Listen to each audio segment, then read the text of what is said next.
That's the wrong one. That's the one I want. What is up, everybody? I am Matt Wright, and with me tonight, as always on Muddied Murica, is Jason Lyon. How are you doing, sir?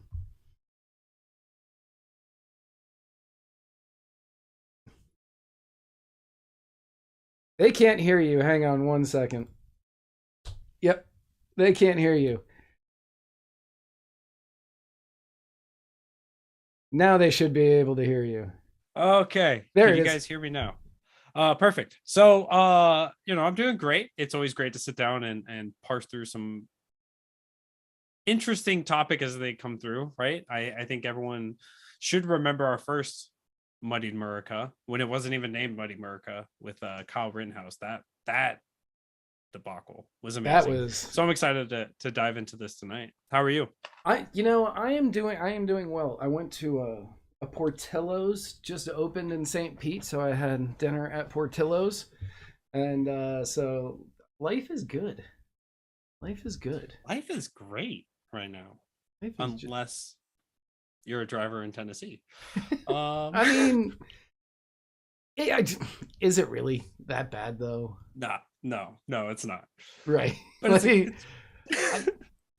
Like, it's it's one of those.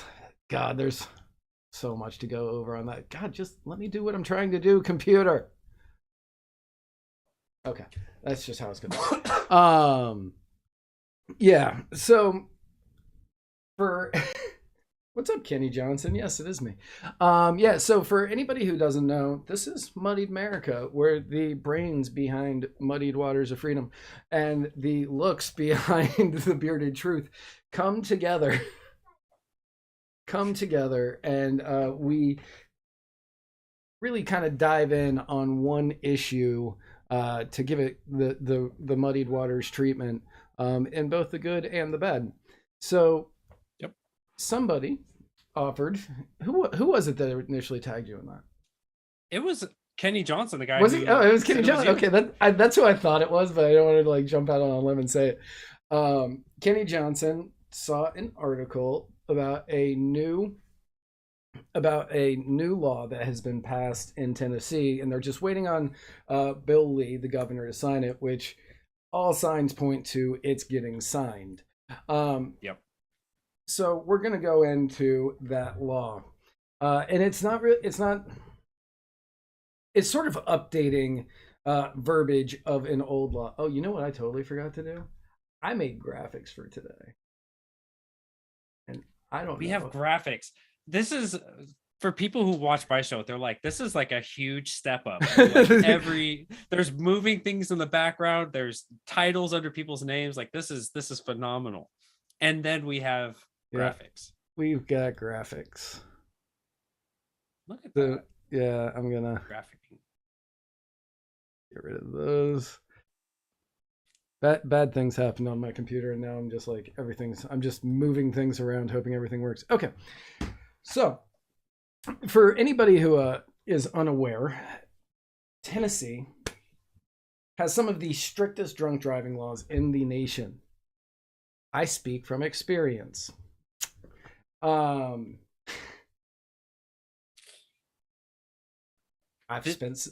are pretty harsh. They are harsh, and I have fallen victim to these drunk driving laws in Tennessee, and I got the better end of it. I had 6 days in jail, but I didn't lose my license.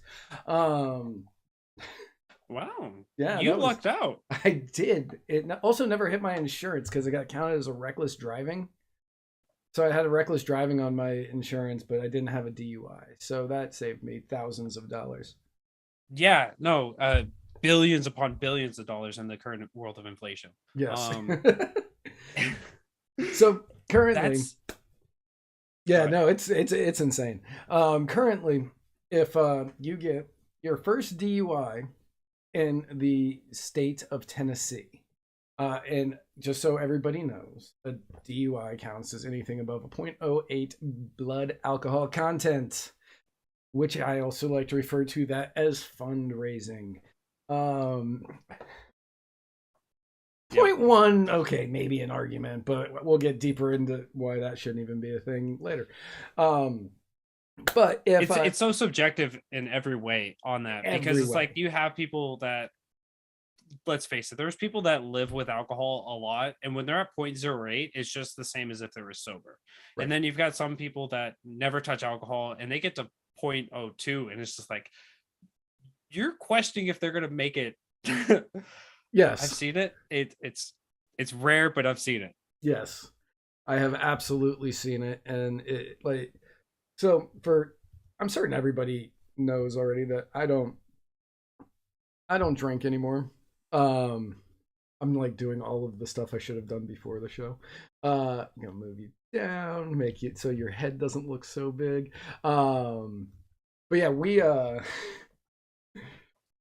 so for anybody that is unaware, I am sober 7.5 years now. I don't drink alcohol. I don't drink alcohol. I don't do any drugs. I drink kava. That's it. But the superpower that I now have is it does not matter if somebody around me has had one drink or 50 drinks. I know in the first 10 seconds of talking to them if they've been drinking that day. I smell it. It's immediate and it's amazing. And because of that makes that 0.08 sort of hard to, it differs for people, because I've seen some people who I'm like, wow, they've been drinking a lot and they're absolutely not acting, or they're absolutely acting like themselves, just exactly how they always act. And then other people are like, well, I only had one and it was like an hour ago. And I'm like, well, you shouldn't have driven because you're acting like an ass. Yeah. It takes a different amount for different people to get the courage to act how they want to, mm-hmm. or how their inner monologue tells them to. Right.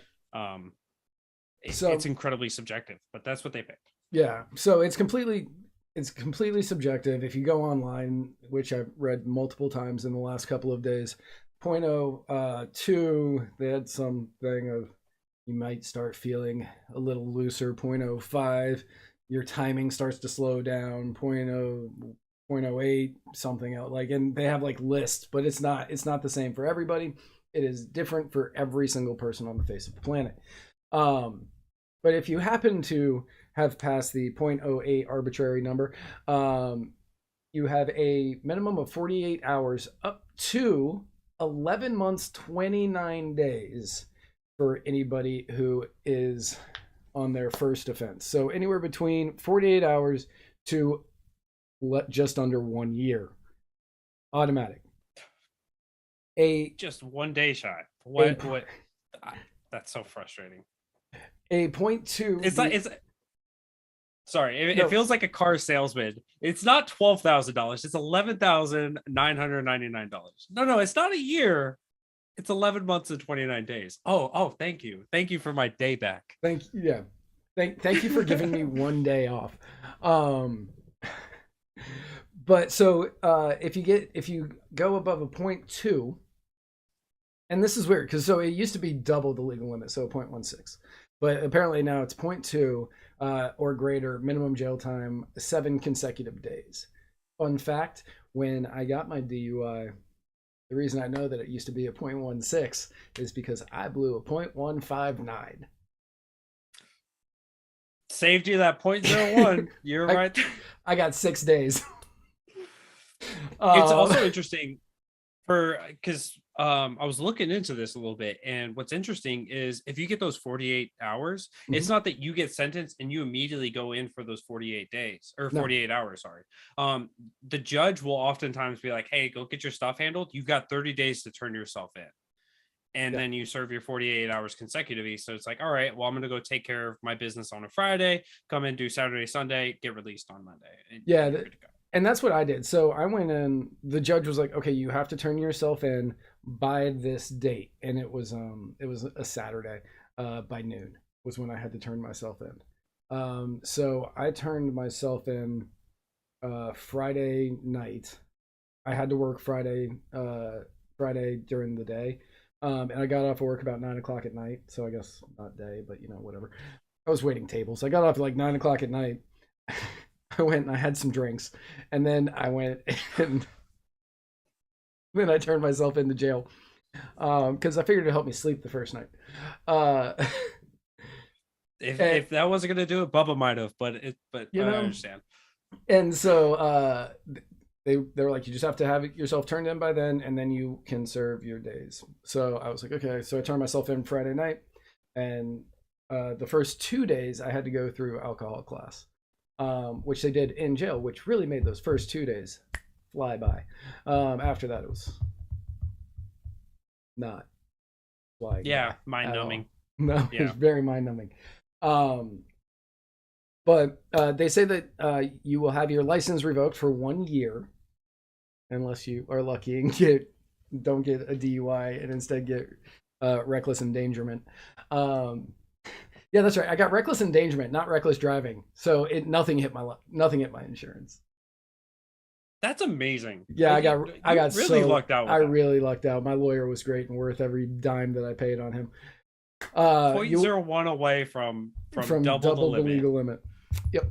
And it was like reckless endangerment.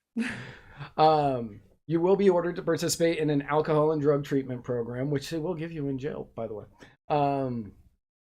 Really fun class.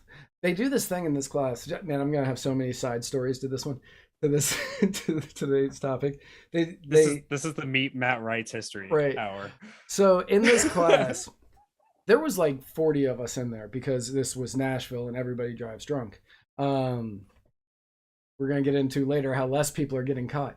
But everybody drives drunk, and so we're sitting in this class. And the guy who was giving the class, he was the stadium announcer for the Titans. He was the guy that was like first down and all that.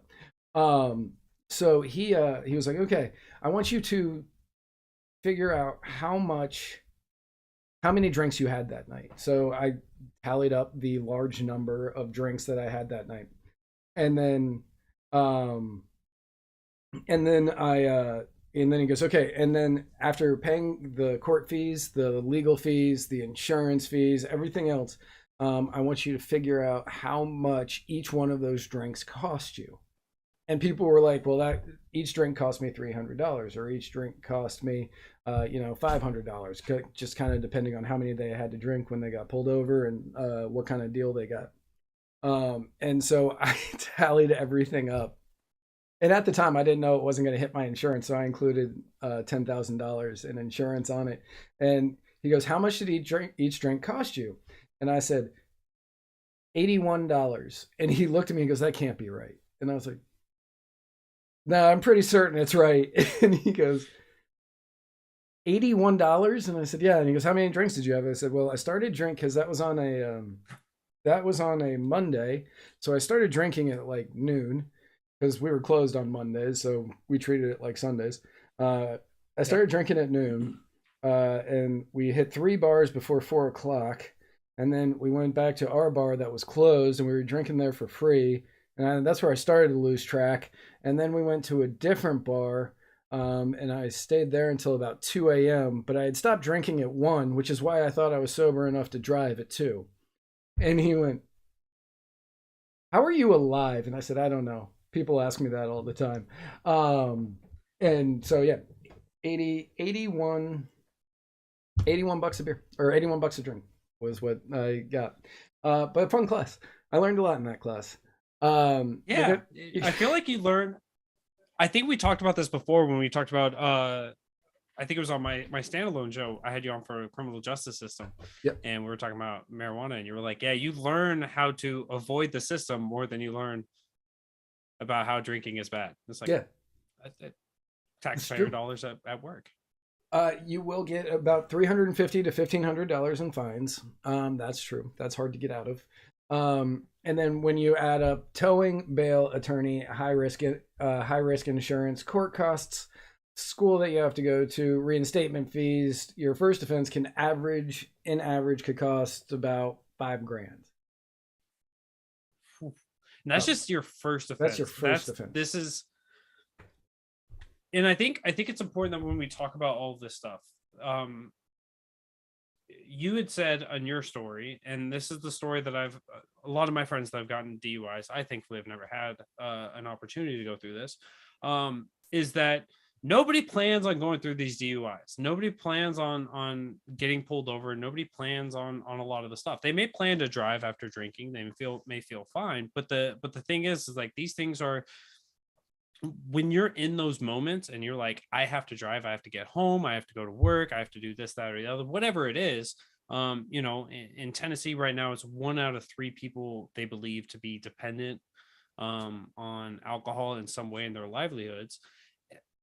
There's a lot of people that don't know that they're kind of in this thing, and so, you know, we're talking about $5,000 on just your first offense. These are completely unplanned in the way that they happen. Some people feel like they're fine because, as we talked about, that subjective level, they're going to get hit with this and they're going to get fined all that much. And so this is just one of those charges that you'll get in these circumstances from this bill. But yes. Anyways. So second time that you get a DUI, you're going to get 45 days to just under a year, $600 to $3,500 in mandatory fines, and you will lose your license for 2 years. And on your third DUI, third or more, I'm certain this is third or more. I don't think it changes after this. It's 120 days, so 4 months to a year, $1,100 to $10,000 in mandatory fines, and license revocation for 6 years. And you get restricted licenses available in all of these scenarios. I'm certain that eventually they'll hit a point where they're saying, no, you can't even get a restricted license. Yeah, no, for sure. But I think, you know, because this is how it sits right now for the people of Tennessee and their DUI laws. And when we get into this bill, do you want to just start getting into that now? Sure. Well, I was going to show the definition of vehicular homicide. Yes. Right now, Yes. the definition of vehicular homicide is the reckless killing of another by the operation of an airplane, of an automobile, airplane, motorboat, or other motor vehicle as the proximate result of, and since the bill that we are going to be talking about deals with section 2, I only put that up here. Well, I only wrote that down in the notes, so we're going to skip down to it. The driver's intoxication as set forth in the drunk driving rules. For the purposes of this section, intoxication includes alcohol intoxication as defined by the drunk driving rules, drug intoxication, or both. I almost hit the wrong button there. That would have been bad. So they have now added this. Nope, that's not it. And that is not. Nope, that is not it. So they added House Bill 1834, which Matt's going to pull up for us with his techie savviness. And so this bill, in the way that it's written, well, he continues. I'll just start talking about it. What the Tennessee General Assembly has done in a bipartisan effort is passed a very short 2-page bill, and just basically the important lines from this is that if the defendant is convicted of a violation of driving under the influence or vehicular manslaughter, and the deceased victim of the offense was the parent of a minor child, then the sentencing court shall order the defendant to pay restitution in the form of child maintenance to each of the victim's children until they reach 18 years of age and have graduated high school. Now, it's also important to note, right? We talked about how we were talking about the DUI charges there. You also have the vehicular homicide charge that you're being found guilty of. And so with that, it's a felony charge. So there's a lot of things being associated with that. You have a minimum of 48 hours in jail for your first charge. But then also, this is the part that's really interesting, is the court shall prohibit a defendant convicted of vehicular homicide from driving a vehicle in this state for a period of time not less than 3 years, no more than 10 years. So if you get found guilty of this for the next at least 3 years, you are no longer able to drive in Tennessee, but you also have to pay child support. Right. And so let's say you go out drinking with friends one night, and it's so one of the things I have a lot of mixed feelings about this bill. I understand the point of it, and I'm not really all that against it in principle. However, um, why is it only for drunk driving? Yes. Why wouldn't it just be if that happens? And we can get into some of the reasonings why they might have it set up that way. But that is one of the things that I was wondering. I was curious about, because I was like, why wouldn't they have it set up for all instead? Um, so if you go out drinking one night and then on your way home, you drive home, you drive home, and you get into a car accident and you kill somebody, you're going to get, let's say it's your first time offense, you're going to get everything that we said about the first time DUI offender: 48 hours up to 11 months, license revoked for a year, order to participate, blah, blah, blah, $350, $1,500 in fines. Plus, you're going to get the vehicular manslaughter charge, which was, do you have the. So that one was shall prohibit. So it's a shall, not a should. Not less than 3 years, not more than 10. Yes. So you'll lose the license for that. And then on top of it, you will have to you'll have to pay child support for these kids for the duration of their childhood. Yep. This is where my biggest issue with this bill is. While I don't really have an issue saying, okay, you know what, you killed Tommy's dad, you should help support Tommy until he turns 18. I don't really have that big of an issue with that, because I do believe that in some sense that is taking responsibility for what you have done. You made a bad decision. This is your punishment because of what you did. Yep. My issue with it is, if you go to jail for the DUI or the vehicular manslaughter or the vehicular homicide or whatever it is, they don't start charging you until you come out. And then you have 1 year after the date that you come out in order to figure out how to start making these payments. And you have to pay in the rears. So anything that you didn't pay while sitting in jail, yep, you are now in debt. This law is essentially for anybody out there. And by no means are we saying that we think people should be out there driving drunk. No, absolutely not even a little bit. I personally, I don't want to speak for Jason. I don't think drunk driving should be a crime. I'm not going to oppose that. So okay. I don't think drunk driving should be a crime. I think that if I go out drinking and then I go out driving with a 0.159 blood alcohol content and I make it home safely, no harm, no foul, like no crime committed. If I go out drinking and I drive with a 0.159 blood alcohol content and I smash into somebody's mailbox, I have now committed property damage and I should be fined for it. Yes.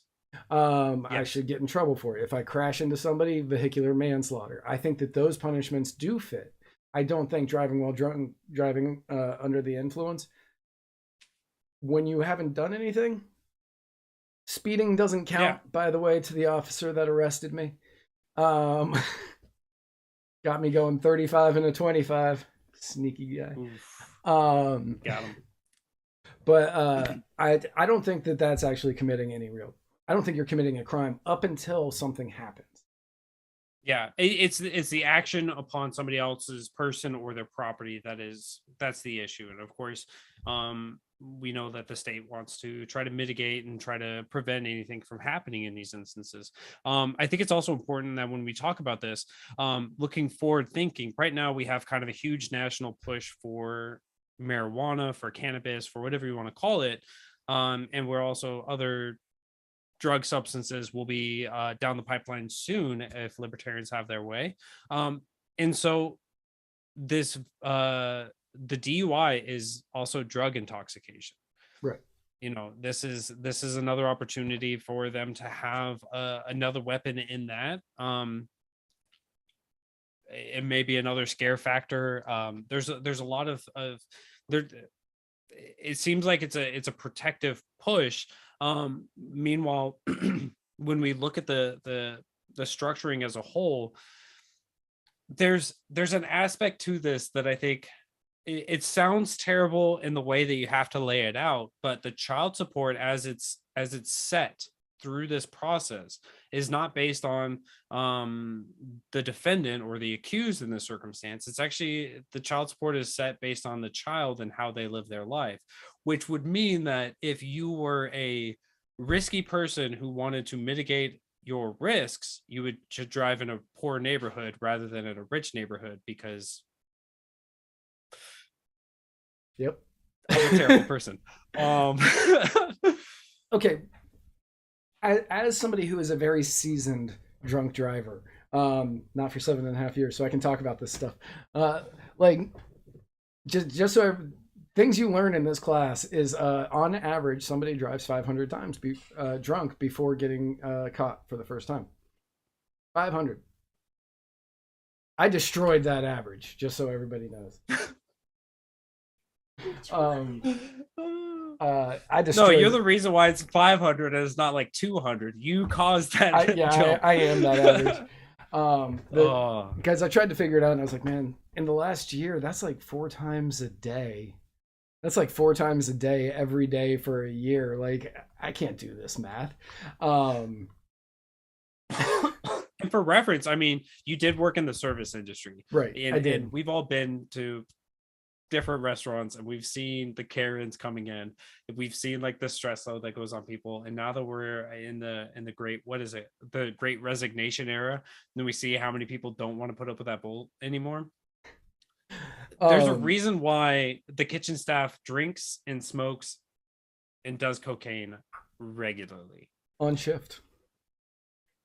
Shift. If you think that your server isn't inebriated in some way, you're wrong. I blacked out during a shift once. Actually, I blacked out before the shift started, I guess would be the technical way. And then I came back to while I was waiting on a table. At least you were there waiting on the table. I was. Instead of like just coming back and being like, oh, now that I'm out of the blackout phase, I don't remember what you guys ordered. I had it written down, which was weird. That's perfect. Totally forgot where I was going with that. But yeah, so when I was driving, I would stay off of certain streets because I knew that that's where cops would go. And yes, I would stay out of the way of the higher end streets because I knew that the lower, that's where the cops cared. The lower income, if something bad happened, they weren't going to call the cops on me. Yeah. There's so many aspects of this, right? And when we talk about these bills, when we talk about a new criminal justice law being implemented, I'm always thinking about it, and maybe it's just because I've been so enveloped in talking about the criminal justice system and reforms that we would like to see for it to become better, that we know that this is something that is going to be disproportionately affected in lower income areas because there's more cop presence and everything else. And so for me, the way that I see this playing out, when it does get used, and certainly every time law enforcement gets a new tool, they kind of like to use it and be like, look how great we are at trying to mitigate the damages of drunk drivers. So we have to,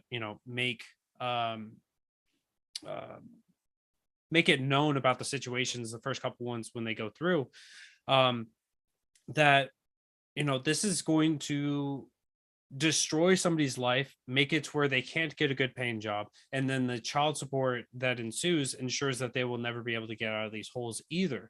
And so, one of the things that we discussed very, very briefly, because we really didn't share too much with one another until just prior to the show, really, and I kind of liked it like that, but was the fact that this is an additive that you have the DUI charge, you have the vehicular manslaughter, and now you have the child support charge on top of that.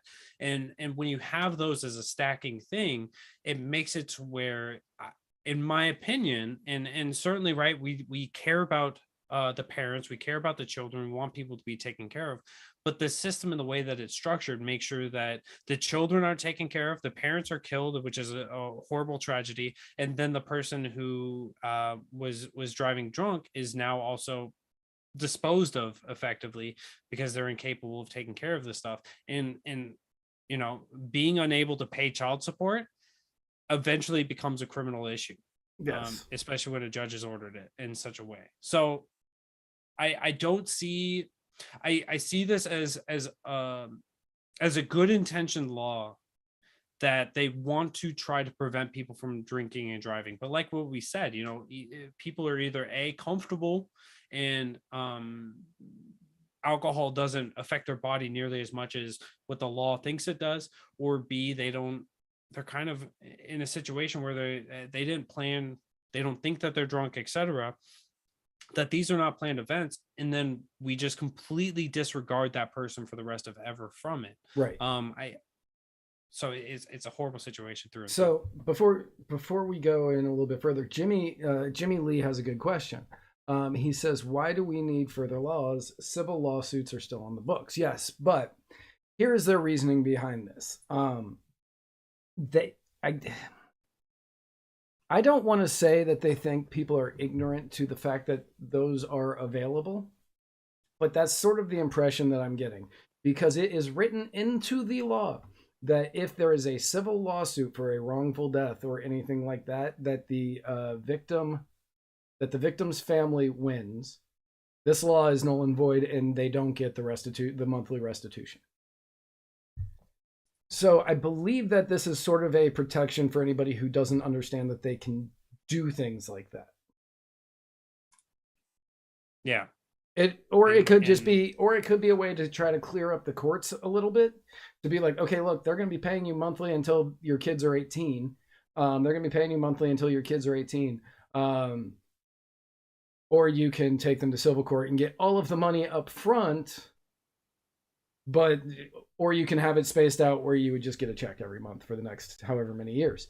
So it kind of depends on, I think they kind of did it to kind of ease up on the burden of the court a little bit. Yeah. Now, yeah, I definitely think that too. Go ahead.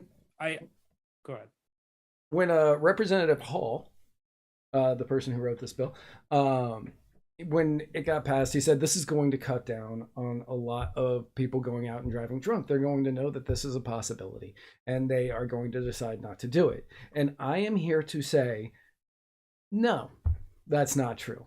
As somebody who has made that terrible decision thousands of times, literal thousands of times, didn't ever care about a law. This one wouldn't change it.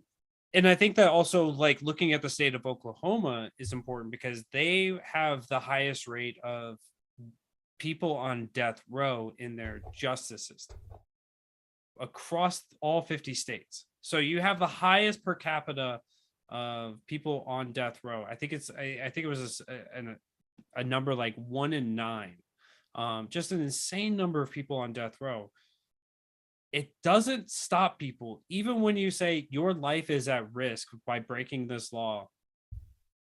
Eventually, threatening people with a stick isn't going to be enough to prevent this. And so that's why we have to look at the actual problem and be like, how do we actually change this? Just putting a stiff law like this, just as you said, Matt, people have a little more faith in themselves than that. Yeah, there was this time I believed that I was fine to drive every time, even if I knew I wasn't. I believed I was, because you're not going to make it if you don't.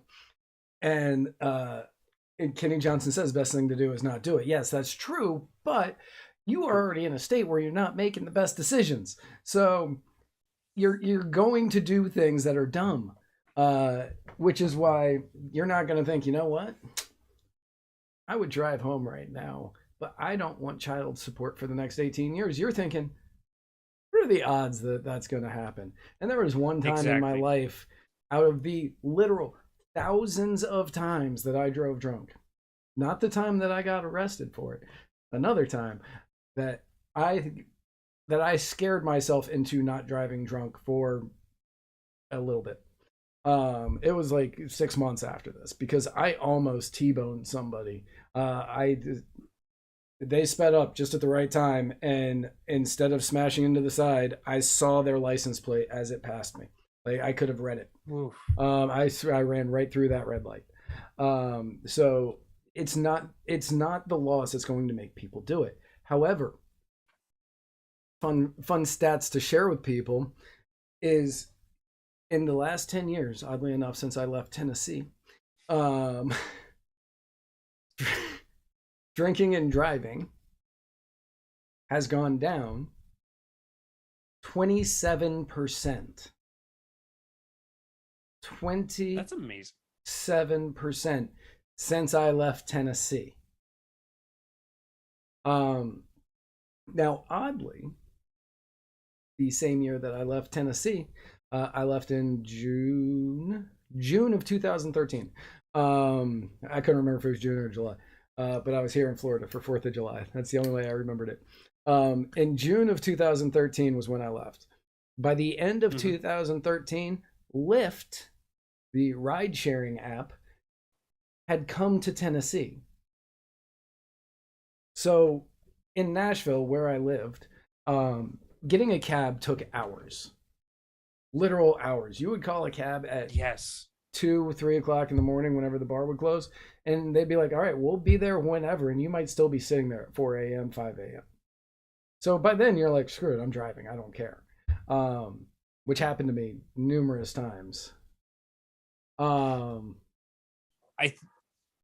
so I want to share a quick story, and hopefully my in-laws don't see this. Well, So it's going away immediately after we end the show. That is perfect. So they'd have to become spoken about that. subscribers.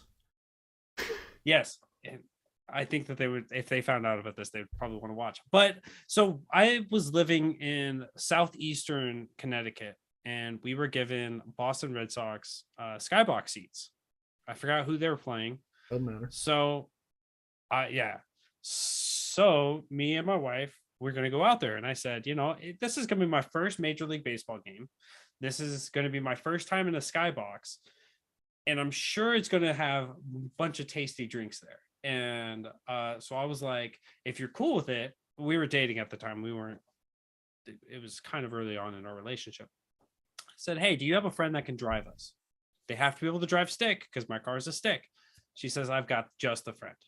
So we give her a skybox seat. We've got our skybox seats. We go and we show up, and I'm racing against the, they have a little mini fridge in there, and I'm racing against her to drink all of the Bud Lights. Don't judge me. To drink all the Bud Lights before she could fill them back up.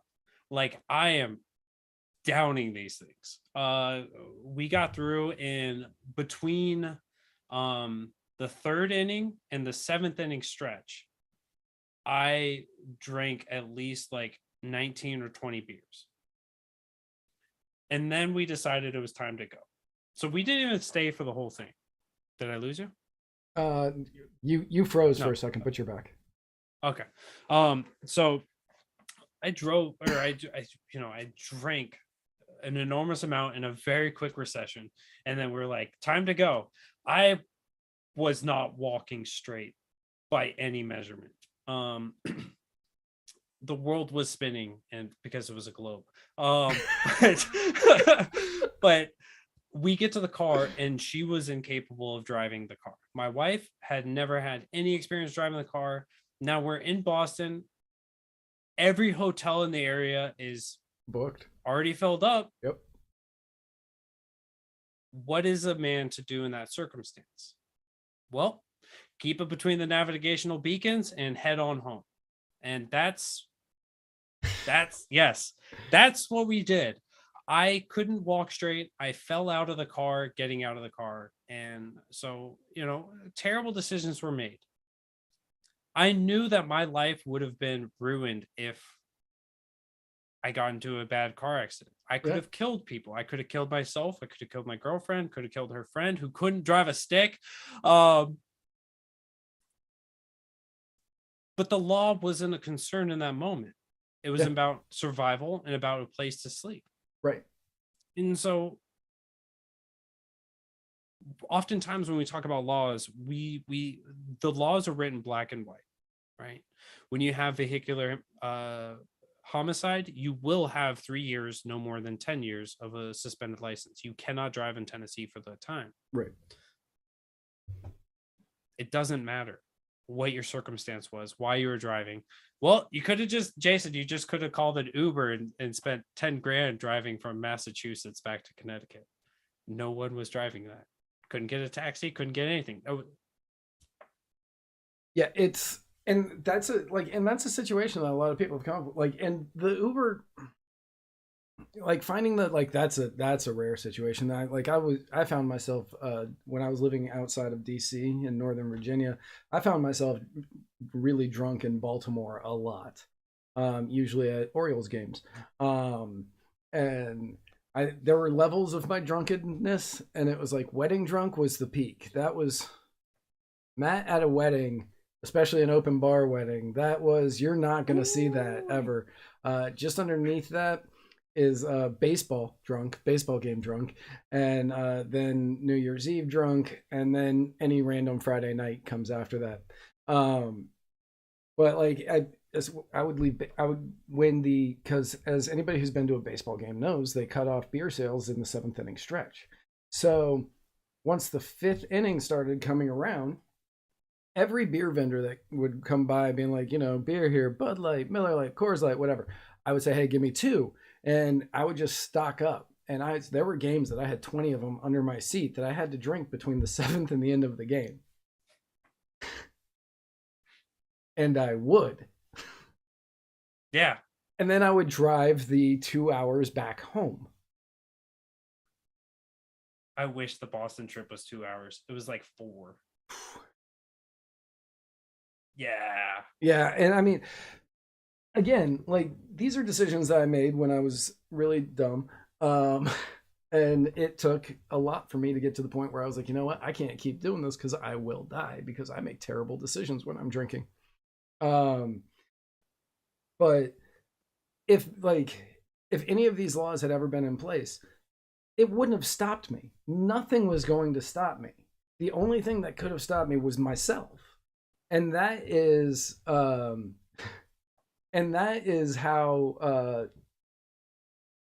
most people are. They don't sit there and go, oh, well, I'm not going to do this because of a law. Because if that was a thing, the war on drugs wouldn't have been won by drugs. People wouldn't still be in prison for murdering people. Prohibition wouldn't have been removed. Prohibition wouldn't have been removed. Hunter Biden, we wouldn't know his name. Like we wouldn't have seen that Kamala Harris is completely a hypocrite on everything. On everything. Like these things wouldn't have happened because people don't care about the law. And that, if they're going to do it, they're going to do it. Adding another law in does. But what this law does is it will take somebody who is more than likely going to be lower income, and they are going to go to jail for the DUI and the vehicular manslaughter, and then they're not going to be able to drive for 3 to 10 years afterwards, and then they're going to have to find a job when they get out with a felony on their record, and then they're going to have to figure out how to pay whatever the state deems is the appropriate child support, which according to, I'm going to pull it up so I know I say it correctly. Can I just get the bill notes? It's they take how much where is it? The court shall determine the amount that is reasonable and necessary for the maintenance of the victim's child after considering all relevant factors, including the financial needs and resources of the child, the financial resources and needs of the surviving parent or guardian of the child, including the state if the child is a custody of the Department of Child Services, or the standard of living which the child is accustomed, and the physical and emotional condition of the child and the child's educational needs, the child's physical and legal custody arrangements, and the reasonable work-related childcare expenses of the surviving parent or guardian. Right. There's a lot in there. There is a lot in there. And if the state, which Joe Hanoush, shout out to Joe Hanoush, who is, he's a real one. He is always here. I love Joe. Joe Hanoush says, are we trusting government to determine what is reasonable? And at no point do any of us believe that the government can pick something reasonable. So we are stuck in a situation where the government is now saying we need to figure out what is reasonable for the financial needs and resources of the child, what the financial resources and needs of the surviving parent or guardian of the child is, including the state. I bet that, they're like, well, this is where we can add in so much extra because the state needs it. And the standard of living. You're going to pay for 2 kids. Right. And the standard of living to which the child is accustomed. Now, if they're a ward of the state and they're accustomed to living a very posh lifestyle in Belmead, Tennessee, I bet that they aren't going to be living that same lifestyle that they were, but you're going to be paying that amount. But you're going to be stuck looking for a job, having trouble finding a job, not being able to find a job as good as the one that you probably had before it, not being able to drive to that job, and all of your money going to paying either lawyer fees, court fees, and child support on this child or children, making it impossible for you to get your way out of the cycle that many people find themselves in once something like this occurs. Now, I personally think get rid of the DUI laws so you don't have to worry about them. If somebody commits vehicular manslaughter, and the parent of a minor is killed in that accident, one or the other. Yeah. Yep. And yeah, it's sadly going to be the additive thing. And I think that another thing that could be, when you pay child support to a child from a divorce or from a marriage or from just a relationship of a consensual relationship or whatever, if you pay child support, you have some kind of custodial rights, right? And is there a chance that you could just be like, hey, judge, instead of having all this child support, I'll take him on the weekends? Like right, do you give visitation? Yeah, that's what I'm saying. Like, you have to. I'll take little Tommy to go watch the Red Sox and have a good time there. Not in Tennessee. There's no ballpark near there, but I mean, you could drive to Atlanta, I guess, or Cincinnati. Yeah. But I think in all seriousness, that with it being additive and the way that it's laid out, all that we will see from this is kind of the similar thing as what we see with law enforcement right now when they find like a little dime bag of weed and they like pose around and they're like, look at the good job that your taxpayer money's funding right now. We save in these streets, yo. They're going to do that same thing. And it's just going to be like, we are going to watch them pose these things and be like, look at this horrific family that was destroyed. And this is the father, the breadwinner. He's gone. These 2 children, right? You think of the children. And so they could basically have his head on a stake and they'll win in the public eye. Yeah.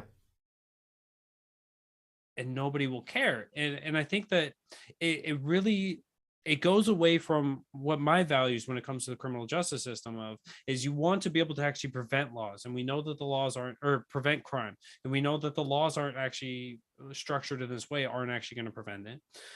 We want to make victims whole, which there's an argument there of actually taking care of the children afterwards financially, that you are in some ways making a whole. So I agree with that aspect of it. Right.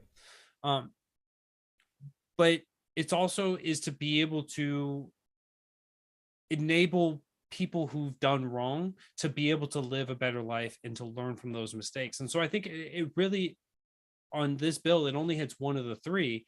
And so I don't see it making an overall better case for the people of Tennessee, other than that one small aspect of it, if they're even able to make those child support payments in the long run. In the first, so this is a dark thought that I just had that I'm going to share with everybody here. So if you're somebody who is stuck in this situation, if you're somebody who's stuck in this situation, you're having trouble making all ends meet. You're trying to pay rent. You're having trouble finding jobs. You got to pay the child support. You can't drive anywhere. All these issues are coming up. And if only there was a way for you to save, let's say, $800, $900 to $1,200 a month. I have no idea what the child support payment would be. If there was a way to get you to save that, could people become so desperate as to figure out a way to end that child support payment by taking out a child? Yeah, that's dark. It's dark, but I mean, that's because of the incentive is there. The incentive is there. The incentive is there. You have made it where now it is harder and harder for these people to get out of it's harder for them to recover from the mistakes that they have made. And one of the things that we as humans all need to do is give people the chance for redemption. We all need a chance for redemption. I got my chance for redemption. I lucked into it, but I got my chance for redemption. And, I'm 7.5 years sober. I talk about it a lot. I talk about the stupid stuff that I did when I was drinking and doing drugs. And yeah, I do it with a smile on my face, but I can now because 7.5 years sober, and I still look like this. I still look young. So, right, Charlotte Ray Allen says dark, but these times are dark. If we fail to give them the chance to redeem themselves, if we take away everything from them that defines who they are, you've taken their job, you've taken their way around, you've taken all of their money, you've taken everything, and they can't make ends meet, it will become a thought that a small minority of people have. I'm not going to say like a lot of people will, but a small minority of people will have that thought. And it could actually come to fruition in a number of cases. And that would be a direct result of this law. Now, if you were to say, okay, we're not going to send you to jail for vehicular manslaughter. We will put the alcohol lock thing on your car. Yeah. I don't know. Oh yeah. The breathalyzer lock thing. The ignition system. Yeah. Yeah, the ignition system. We'll put one of those in your car so you can't drive it drunk. But you are going to be paying child support to that kid until that kid turns 18. You're at least giving them you haven't taken their car away. You didn't send them to jail.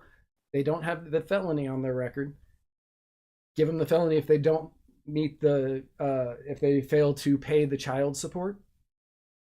Yeah. Something along like those lines. Like a parole period, basically. Right. Yeah. No. Give them something like that where it's an incentive for them to do it. And that way they don't have to worry about what happened, what's going to happen when I can't make this payment. Am I going to go to jail? Am I going to lose my job again? Am I going to fall further behind that now I'm going to have interest on and have trouble catching up on forever? Like, give them some sort of incentive to make it where, okay, I screwed up. I understand that I screwed up. I want to make it right, and I will work to make it right. And I think another important aspect of this is that we hit on it very briefly, but these are felony charges, right? When you get the vehicular homicide, that's a felony charge. Mm-hmm. And right now there's plenty of states out there that are pushing initiatives in order to do what's called banning the box, which is on your interviews on your applications for work, oftentimes, have you ever been convicted of a felony? Have you ever been accused of a felony? And as long as you mark those off, almost guaranteed that your application goes straight to the shredder. Nobody cares. Nobody wants to give. I say nobody, not very many organizations want to give you a second chance or even find out about what that felony was. And so when we talk about somebody going to jail for a period of time, they are almost guaranteed to lose their job. And now they have to go find new work. And so we're putting so many barriers in that way that is going to be incredibly difficult. Now, I've also seen another aspect on this, and that is the idea of different insurances being able to come and step in and help out with some of these payments. And I think that's an interesting concept.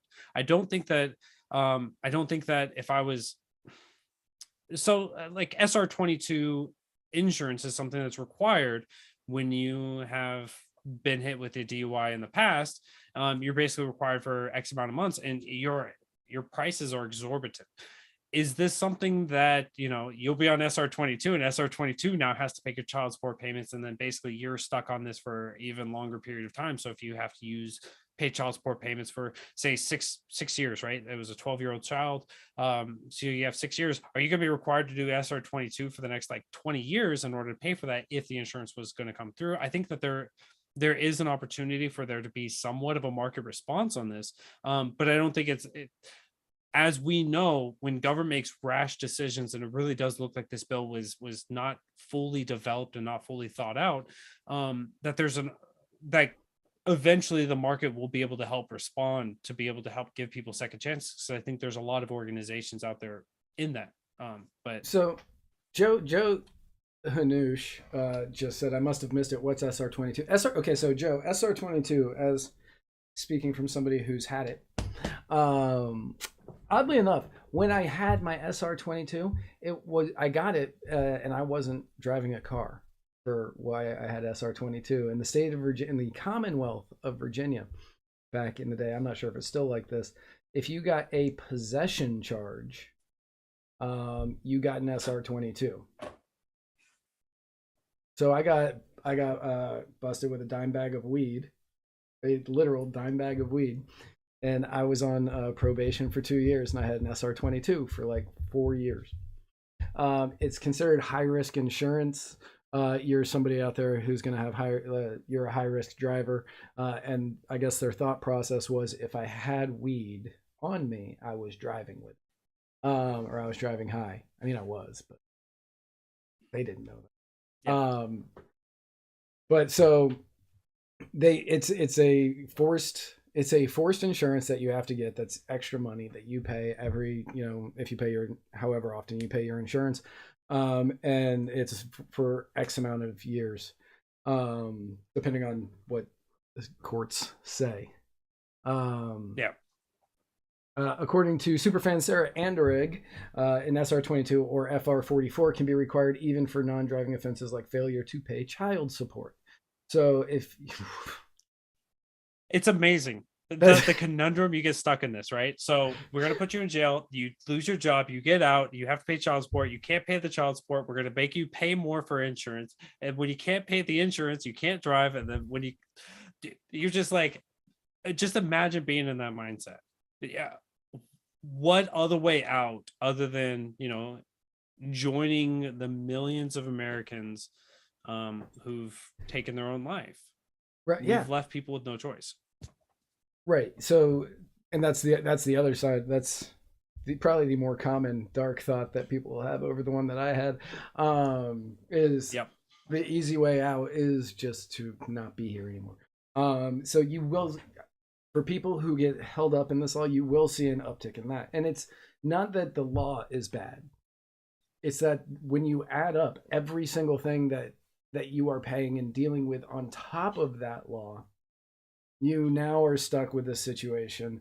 You're now stuck with this situation where you're going to have the dark thoughts.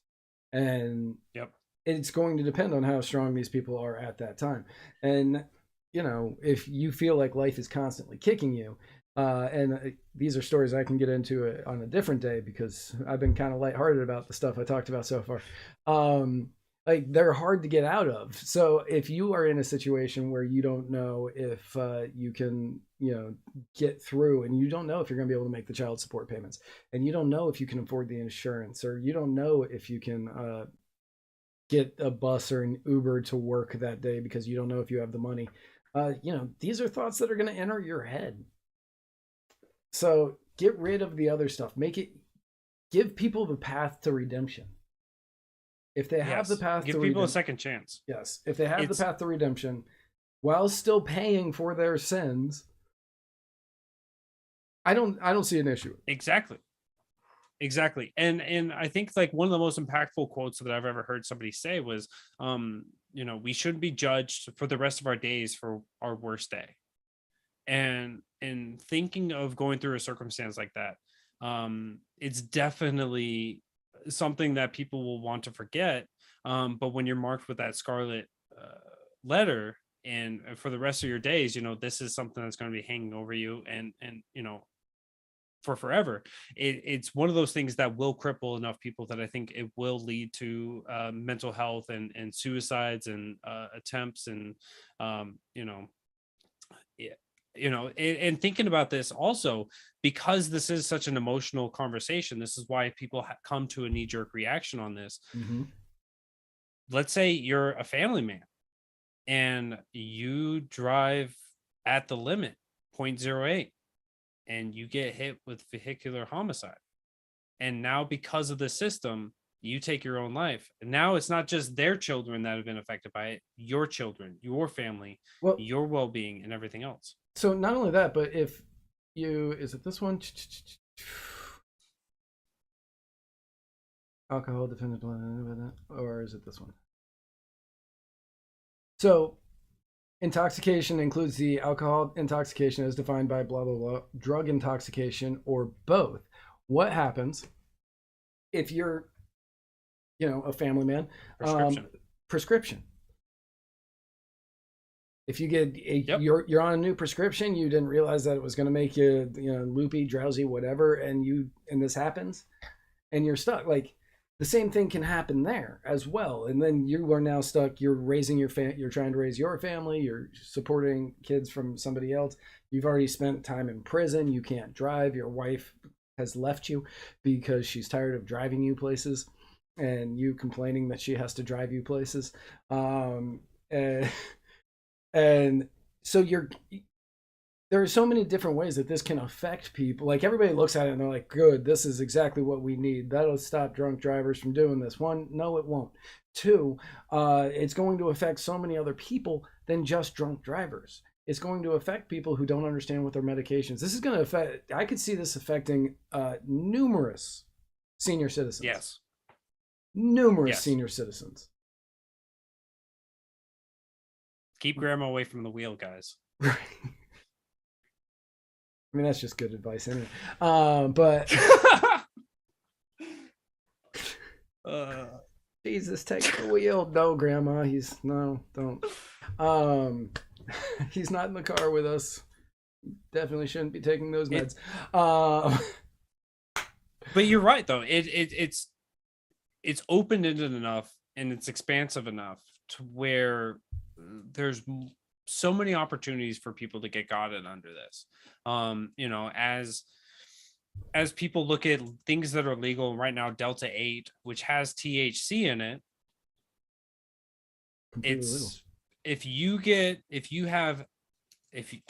because they have not been able to find a way to find out if you're actively high from having THC in your body, the way that they find out is you've had THC in your body in the last 30 days or so. Right. And so it's like, well, gotcha, bitch. Well, welcome to child support. So yeah, that's true. That's also a good point. You distractedly drive. Somebody texts you and you glance and bam, like it can happen. It's almost, let's say you're opening up, this will hit home for Sarah, superfan Sarah Anderegg. You're on your way home, paying very close attention to everything, and you open a bottle of Coke that one of the children has shaken violently and you didn't realize it, and then it explodes all over your car. You're going to have that moment where you do a swervy swerve all over the road. And okay, so you don't fit the description of the driver intoxication set forth includes intoxication, drug intoxication, or both. The reason it happened was because of an exploding Coke bottle, but you smoked weed a week and a half ago and it's still in your system. They're like, well, you had weed in your system, so we don't know if you did it the night before, the day of, whatever. So now you're stuck in this law. Yep. And I think that there's another circumstance that I think a lot of us have been, hopefully people can resonate with this, because I think a lot of people will, is think of a circumstance when you were not so well off, or you're driving my car right now, where my car is not in the greatest of mechanical circumstances. Right. I have had, granted, we don't know about if this was malice, but I've had a tire fall off of my car while going down the road. So in a circumstance like that, if I were to hit somebody and I go to court, I don't have the money to buy my own attorney. I don't, so I will, because it's a criminal case, I have a public defender. And for people who've never experienced a public defender, these people are incredibly overworked. They're working because they're paying off their college loans. So they don't have the time to dedicate for your case specifically. So they're coming in running roughshod. They're going to accept plea deals. They're going to accept kind of whatever comes their way because they've got to move on to the next case. They're already overburdened. So for me, having a shit car, driving down the road and having a circumstance happen, a mechanical failure, and not having adequate representation to be able to argue about the mechanical failure there, which stemmed into this accident wherein, you know, if I had prescription drugs or if I had THC in my body or things like that, now we're in a circumstance where this is a complete plausible path forward for somebody who is completely sober, driving behind the wheel, getting into a horrific accident, taking the life of another, feeling wretched about that for the rest of their days, and then having their life turned upside down. Yeah. Ouch. But again, like you said, like the initial emotional shock that everybody got when they saw this was, yeah, of course, this law makes sense. If somebody's out driving drunk, they should absolutely 100% be going to jail. They should be paying the child support. But they're forgetting about all the other things, the ripple effect that happens when that moment happens and how that's going to affect the life. I'm not against this ripple. I'm against many of the ripples before it. Yes. Or I'm against this ripple in congruency with the other ripples. Yes. It's a broken system, and just merely adding to a broken system doesn't fix the brokenness. True. Joe Hanush says, you don't have a shit car. I once heard you drove that drunk for 4 hours straight. It's the same car. This was almost 10 years ago. So we can argue about the integrity of that later. So Alexander, has Jason addressed whether or not this law will be challenged in state or federal courts? I don't see a good legal argument against it, right? Other than it's just bad. Yeah, and again, I don't think it's bad. I think the other laws that lead up into it are bad, or at least like at least give them the choice. Given the circumstance, it's not a good situation, right? So I don't think that. I think that it will be challenged in state or possibly federal court once it's used. Yeah. So Bill Lee, governor of Tennessee, isn't going to sign this. I think he's going to sign it June 3rd. Because the way it's weird, they don't like just sign it when it's passed. They just wait until they wait until the end of the legislative session and then they sign all of them at once. So I think like it's either June 3rd or July 3rd, and he'll be signing it, and his aides have said that they plan on him signing this as well. So it is something that is going to get signed. It is something that's going to go through. But I don't foresee it getting challenged unless it actually happens to somebody and they're like, I can't do this. Like, I can't afford this. Like, you've made it impossible for me to find work. What am I supposed to do? I can sell drugs, but then you wouldn't know about the money. And I wonder about how to go about that in a legal sense of saying this is undue hardship. I mean, you may be able to argue the Eighth Amendment, but the problem is I think that the court case would have to go in totality of the entire circumstance and say, this is how you've put me behind the eight ball, and this is just ensuring that I get nowhere with it. But I don't know that that's going to be something. Yeah, I'm kind of at a loss on that. Yeah, you could, God, you could call the Eighth Amendment, but even still, there's no way to know if this is going to get challenged until it actually happens. Because especially right now, I don't think a lot of people are looking at it as, oh my God, like look at how badly this could affect somebody. Everybody's looking at it going, yes, this makes sense. I have not seen one person talking about how terrible this law is. And again, I'm like, it's weird because I have to keep saying, I don't think it's a terrible law. I don't think it's a terrible law. I think it's terrible when you add it in with everything else. But I don't think it's a terrible law. And Alex makes a good point, but I want to cover that as well. If they can't afford the payments, how will they be able to afford a lawyer, or will they be able to? And for a lot of cases, whenever it comes to a legal decision like that, you'll oftentimes get a lawyer that's going to work either pro bono and basically get paid out on the back end for basically restitution. So I think that there may be some opportunities there for somebody, if they can mount a good legal case, bring it to a set of lawyers to be able to do that, to sell it to them, that you may be able to get somebody who will be willing to postpone those should you win.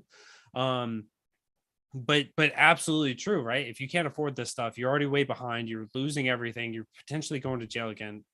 Getting a lawyer on that case is going to be incredibly difficult. You're going to be having to thread a lot of needles to make it work. And that's the big struggle. What a struggle bus. It's a struggle bus. So how does this, Joe Hanush says, how does this impact if a Tesla self-driving car causes the Elon paying shot? He's paying in Bitcoin. Let's go. He's paying in Dogecoin. I will pay you in Dogecoin. And so we alluded to this, but I want to make it explicit. If you guys are enjoying this content, right here, this muddied Murica beautifulness, if you want the best beard on Muddy Waters Media, along with Matt Wright, along with the brains behind Muddy Waters Media, if you guys like this content, this goes away as soon as the show goes over, unless you head on over to anchor.fm/muddywaters/subscribe. There we go. So head on, make sure that you guys, if you have not already, go give us a 2 lattes a month. Go over to anchor.fm/muddywaters/subscribe.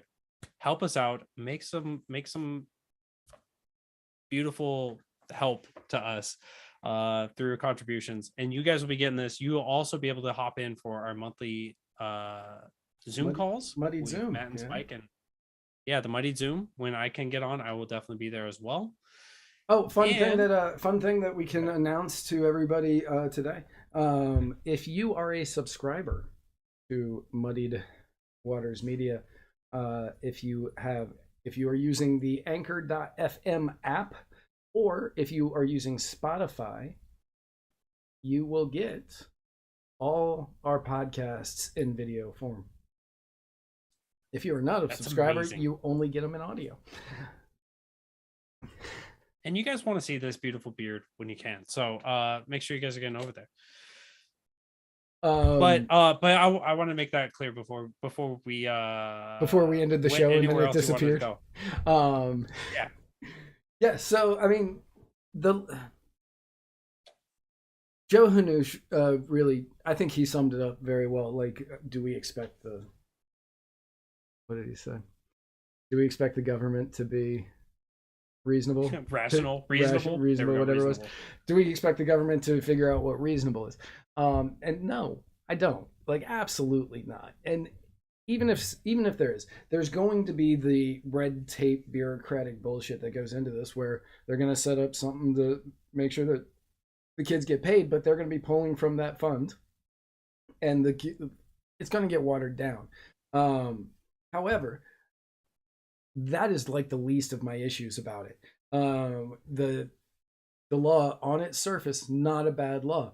Not against it on its surface. It's when you add in the other things, when you add in the fact that these people aren't going to be able to find work, these people are going to have their lives turned upside down and completely ruined, making it impossible for them to get that redemption that you want them allegedly to receive. Get rid of the other stuff. Make it a choice. You can do jail time and possibly face civil court that you will have to pay in a lump sum.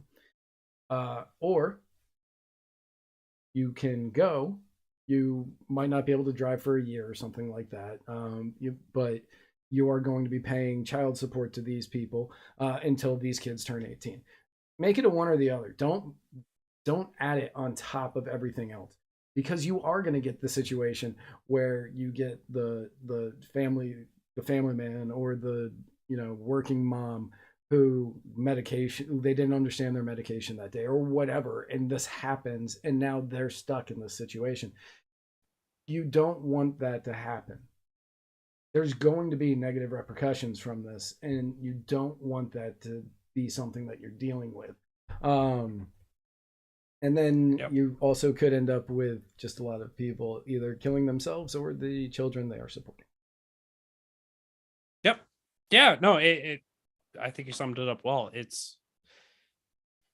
is so emotional, and I think that's why it passed with such bipartisan support, is because this is an emotional feel good.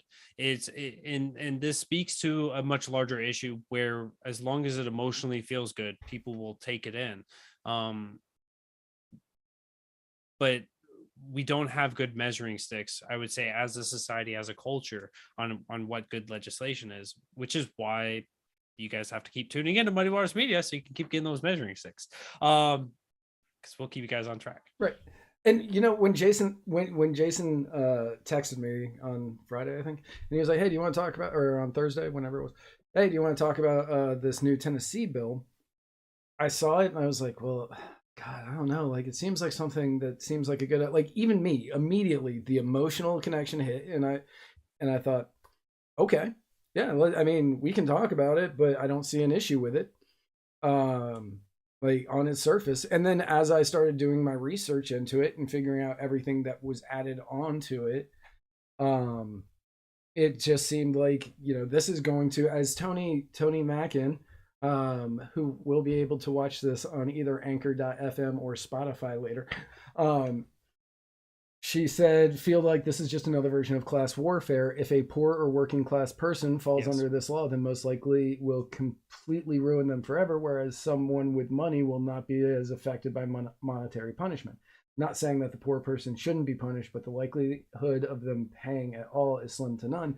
And I mean, I don't think they'll have a choice. I think it'll be taken until they start working black market, which then will land them back in jail, which then when they get out, they'll have to pay in the rears. And it'll just be a never ending cycle for them. So it is something that we need to, if we want redemption for people, if we want people to be able to say, okay, you know what? I did something stupid. I screwed up. I'm going to do my time and then come out of it a better person. This is not the way to do it. You have made it off the jump almost impossible for anybody to you've made it almost impossible for anybody to find that redemption. I love Yeah, you, Joe. Joe Hanoush, God, Two he's more laws to flatten the curve. to flatten the crime. Thank you, Joe. Thank you, Joe. For flatten the crime. Right, Sorry. people in Nashville are suddenly going to stop drinking and driving now. No, they're not. No, they are not. 20, yes, arrests have gone down 27%. You know why? Because people who weren't good at drunk driving stopped. Because they were like, oh, I can just take an Uber or a Lyft. And speaking from the national average, I mean, Tennessee is 2% better than the national average when it comes to drinking and driving. You have, for fatal accidents, you're 2%. There's of the percentages, right? It's like 20% Tennessee for being twice the legal limit, so 0.15 or whatever was the statistic from 2019. Yep. The national average was 22%. It was like 30% was Tennessee's for driving at the limit of 0.08 to double the limit, and it was like 32% there. Tennessee is a little bit better than the national average, but they're still pushing in this harshness. It's an interesting thing. And I doubt anybody from the Tennessee legislature is going to be watching this show. But if you are, if anybody out there from the Tennessee legislature, please, for the love of God, please stop putting the death totals on the highways up on the billboard, on the overpass screens, because towards the end of the year it sort of becomes a can we beat last year. You get a weird like video game mentality about it, and you just shouldn't do it. Advertise if they're down. Like, just say they're down this year. That's all you have to say. You don't have to put up the numbers. Don't give me the numbers, because when you're driving and you're like, in 2019 there was 2,181 traffic fatalities on Tennessee highways. So far this year, there's this many. You're going, we can make it. We can do it. Come on, Tennessee. Just one multi-car accident. That's all we need. Yeah, just one big pile up on 40. Come on, people. You know how to do it. Yeah. No, those things. When you let government run billboards, you know you've screwed up, because they're gonna put the goals out there. I know. They're just gonna make it like exciting, just super exciting to try to beat numbers that you shouldn't try to beat. Do you have anything else that you want to throw? Man, we did an hour and a half on this bill. I can't believe that. I mean, this is what we do, man. This is Vibe and jive. So no, I think that, you summed it up well, that, the bill by itself, the emotional things that it does there of trying to bring back responsibility, that's a great thing. When you put it into the context of the rest of the system, you put it in the context of the world that we live in, it's not a good thing. It's going to destroy more than it's going to help. And so I hope that you guys all enjoyed tonight, the second episode of Muddied Murica. You guys named the show, so thank you guys for everyone who contributed to that. That's true. Thank you to Matt for making these incredible graphics. Like, nope, there we go. That one. There we go. That graphic right there. Oh, this one? Fantastic. So, this is bullshit. He gets it right away. I do this a lot. I know that if I point this way, it's going to be at you, which weird, because it should be this way. All right, there we go. I'm gonna learn this. I'm gonna learn everything's opposite. Right.